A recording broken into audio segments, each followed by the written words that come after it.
안녕하세요. 오늘은 웃자란 다육이 관리 방법에 대한 이야기를 해볼까 합니다. 4월 중순이 지나고 있는데요. 지금 분갈이는 다 마무리를 하셨나요? 분갈이를 아직 하고 계시는 분들이 있다 그러면 빠르게 분갈이를 완료해 주시는 게 좋다라는 말씀을 드리고 싶습니다. 그 이유는 이 다육이가 성장할 수 있는 계절이 이제 몇 달 안 남았습니다. 4월 중순이니까 5월 중순, 6월 중순까지는 자란다고 쳐도 2달이 남지 않았는데요. 봄에 이 다육이가 가장 많이 성장을 합니다. 가장 많이 성장하고 물에 가장 빠르게 반응을 하는 그런 계절이라고 할 수 있습니다.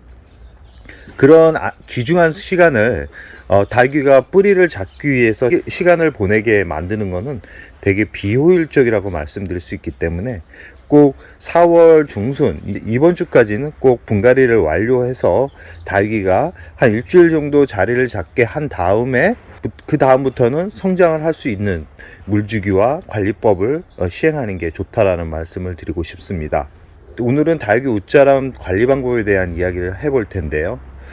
봄에 물을 많이 주게 되면 종종 웃자람을 보이는 그런 다육이들이 있습니다. 특히 분갈이를 한 지 얼마 안 된 다육이들 같은 경우 자리를 잡고 바로 물을 받아들이게 되면 결국은 또 웃자람이 발생해서 긴 목대가 발생을 하게 되는데요. 그렇게 되면 다육이를 오래 키우셨던 분들 같은 경우는 줄기를 만들어서 더 멋진 수영을 만들 수 있는데, 다육이 처음 키우시는 분들 같은 경우는 그게 건강하게 자라는 줄 알고 그대로 두거나 아니면 미워지는 모습에 실망을 하는 그런 분들이 있는데, 그거는 잠깐 동안의 그런 실망감이지 나중에는 더 예쁜 모습으로 만들어질 수 있는 부분이기 때문에 너무 스트레스를 받지 않고요. 혹시나 이 웃자란 모습이 너무 보기 싫어가지고 잘라줘야 되겠다는 분들 같은 경우는 오늘은 웃자란 다육이는 어느 부분에서 잘라주고 어떻게 관리를 해야 되는지에 대한 이야기를 해드리도록 하겠습니다. 영상에 보이는 바닐라비스하고 오리비데를 잘 보시면 아시겠지만 오리비데 같은 경우는 제가 덤으로 받은 그런 다육이 중에 하나인데, 지금 보시면 아시겠지만 아랫부분부터 윗부분 잘 보세요. 줄기 모양이, 줄기 색감이 완전 다르죠.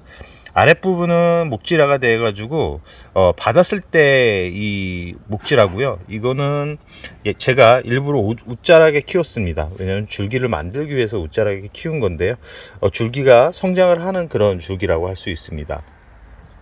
이렇게 이 모양이 틀어지기 시작하고 웃자람이 시작되면 다육이를 처음 키우시는 분들 같은 경우는 스트레스를 많이 받습니다. 왜냐하면 잎과 잎 사이의 간격이 너무 벌어지다 보니까 예쁜 모양의 다육이의 얼굴이 나오지 않고 약간은 불균형한 엉성한 얼굴의 그런 다육이 모습을 보기 때문에 이런 다육이들한테는 또 관심이 덜 가지게 됩니다.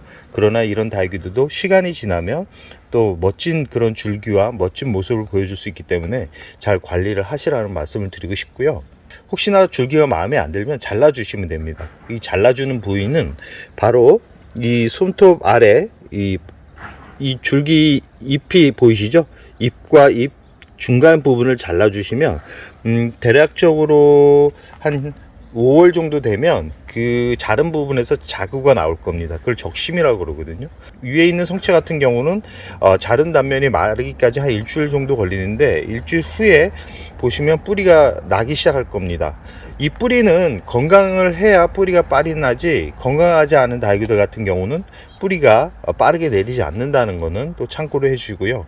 그렇기 때문에 이 적심을 할 때는 나이 먹은 다육이보다는 농장에서 나온 갓 태어난 태어난 지 얼마 안 된 그런 다육이를 해줘야지만 성공 확률이 높다라는 말씀을 드리고 싶고요. 이 바닐라비스를 보시면 아시겠지만 바닐라비스 얼굴을 전체적으로 보면 참 수영이 잘 만들어졌지만 이 처음 모습은 또 다른 모습입니다. 잘 보시면 중간에 자른 부분이 보이시죠? 그리고 이쪽 옆부분도 잘 보시면 자른 부분이 보이시죠? 제가 웃자란 다육이 관리 방법을 알려드리는데 왜 바닐라비스 자른 부분을 이야기할까요? 자를 때는 꼭 나중을 생각을 하셔야 됩니다. 나중을 생각해서 너무 큰 거를 자를 때는 밑에 부분은 버린다 생각하거나 아니면 자구가 태어났을 때 자구만 떼서 키운다라고 생각을 하셔야 됩니다. 지금 발나비스 같은 경우는 본 줄기에서 잘랐는데 너무 높게 잘라서 결국은 이 부분이 땅에 묻히지도 못하고 결국은 이렇게 관상용으로는 참 보기 좋지 않은 그런 얼굴을 보여주고 있는데요. 이 부분은 거의 사라지지 않기 때문에 꼭 잘라줄 때, 우짜란 다육이를 잘라줄 때는 너무 윗부분에서 잘라져 버리면 이 전체적으로 이 수영이 예쁘게 만들어질 수가 없습니다. 그렇기 때문에 이 오리비데처럼 키가 작았을 때 잘라줘야지만 더 예쁜 모습을 볼 수 있다라는 말씀을 드리고 싶습니다. 웃자람이 그렇게 신경 쓰일 부분은 아닙니다. 정말 왜 웃자람이 무섭냐면 빠르게 성장을 하다 보니까 약해집니다. 줄기가 약해져서 무름병이 무서워서 이 웃자람을 싫어하는 거지, 일부러 저 같은 경우는 웃자람을 유도해서 줄기를 만드는, 모양을 만드는 그런 방법을 많이 사용하기 때문에 우리 집 환경이 좋지 않아서 웃자람이 많이 발생하시는 분들 같은 경우는 이 분갈이 용토 비율을 좀 줄이시기 바랍니다. 용토 비율을 어느 선까지 줄이냐면 상토 성분을 한 20%까지도 줄이거나, 아니면 이 정말 성장에 그런 관심이 없는 분들 같은 경우는 과감하게 10% 아니면 마사로 심어주는 분들도 있습니다. 저 같은 경우는 마사로만 심어주는 거는 그렇게 추천드리고 싶지 않고요. 한 상토 비율 한 20% 정도만 넣고 에스라이트나 마사, 폴라이트 소재 비율을 균등해서 섞어가지고 심어준다 그러면 웃자람이 덜 할 수 있습니다. 웃자람이 덜 하고요. 물을 많이 주게 되면, 그늘진 환경에서 물을 많이 주게 되면 결국은 콩나물처럼 클 수밖에 없습니다. 물은 최대한 줄여서 주는데, 성장하는 기간에는 물을 조금만 늦춰줘도 하얘지게 됩니다. 하얘지게 되면 이 크기가 많이 줄어들기 때문에 이 풍성하게 키우신 분들 같은 경우는 또 그게 스트레스를 받을 수 있지만 웃자람보다는 나을 수 있다 라는 말씀을 드리고 싶습니다. 웃자란 다육이 같은 경우는 물 주기에 있어서 좀 관심을 가져 주셔야 되는데요.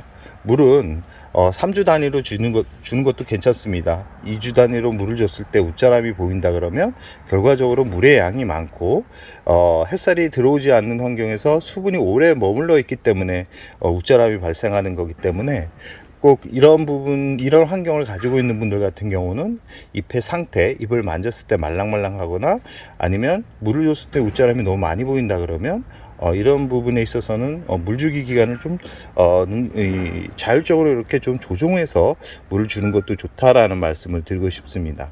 오늘은 웃자람 어떻게 하면 잘 관리를 할 수 있을까라는 이야기를 해봤는데, 웃자람 다육이에 대해서 너무 스트레스 받지 말고요. 저처럼 이렇게 웃자람을 유도한 다음에 나중에 이 분재철사 같은 걸로 묶어서 수영을 만들거나 아니면 돌을 올려놓거나 햇살의 반대편에 위치를 해서 줄기 변형을 만들어내는 것도 재밌는 방법이기 때문에 웃자람 다육이를 인위적으로 내가 원하는 그런 수영으로 만들어 보는 것도 나름 재밌는 방법이지 싶습니다. 끝으로 웃자람 다육이는 해가 부족해서 발생하는 부분이기 때문에 일조량을 최대치로 끌어올리지 않는 이상은 계속 웃자라게 됩니다. 웃자람이 너무 빠르면 줄기에 문제가 생겨가지고 무름병이 생기는데, 그런 부분을 최대한 줄이려면 상토 비율을 줄여라 라는 것밖에는 답이 없습니다. 상토 성분을 줄이고 물 주는 시기를 조금만 늦춰주면 결과적으로 웃자람이 처음에는 보입니다. 분갈이를 하고 나서 처음은 보이지만 시간이 지나면 그 웃자람도 많이 줄어든다라는 말씀을 드리면서 오늘의 영상을 여기서 마무리할까 합니다.